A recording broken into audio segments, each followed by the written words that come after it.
तो आइए हम समझते हैं कि किसी भी भौतिक राशि को हम किस तरीके से मेजर कर सकते हैं। तो यहाँ पर लिख रखे हैं हमने कि किसी भी भौतिक राशि के माप के लिए दो चीजों की होना जरूरी है। वो कौन कौन सी दो चीजें हैं जिनका होना जरूरी है? पहला जो है उस राशि का आंकिक मान का होना जरूरी है, और दूसरा जो है उस राशि का मात्रक का होना जरूरी है। तभी जाकर के हम उस राशि को अच्छे तरीके से मेजर कर पाएंगे, यानी सही तरीके से हम मेजर करके उसके एक्चुअल वैल्यू को हम बता पाएंगे।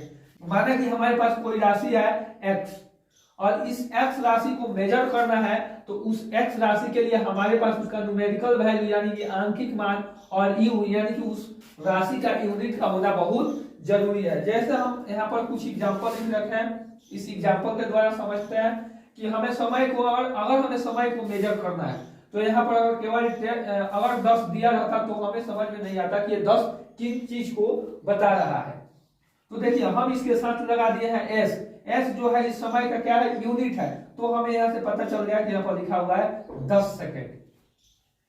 दूसरा एग्जांपल हमारे पास है द्रव्यमान का, तो उसके आंकिक मान का होना जरूरी है, यानी उसके न्यूमेरिकल वैल्यू का होना जरूरी है, यानी कि n का होना जरूरी है।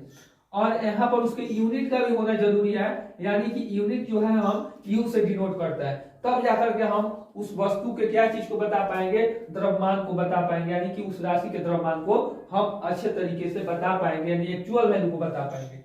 तो यहाँ से हमें पता चल रहा है कि द्रव्यमान कितना है?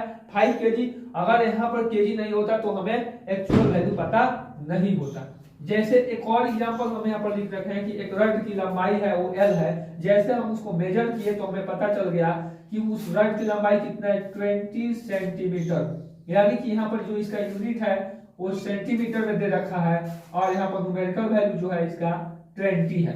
तो यहाँ से हम अच्छे तरीके से हम इस रड को मेजर कर पाए और इसके एक्चुअल वैल्यू को बता पाए। तो इस तरीके से हम किसी भी भौतिक राशि को क्या कर सकते हैं?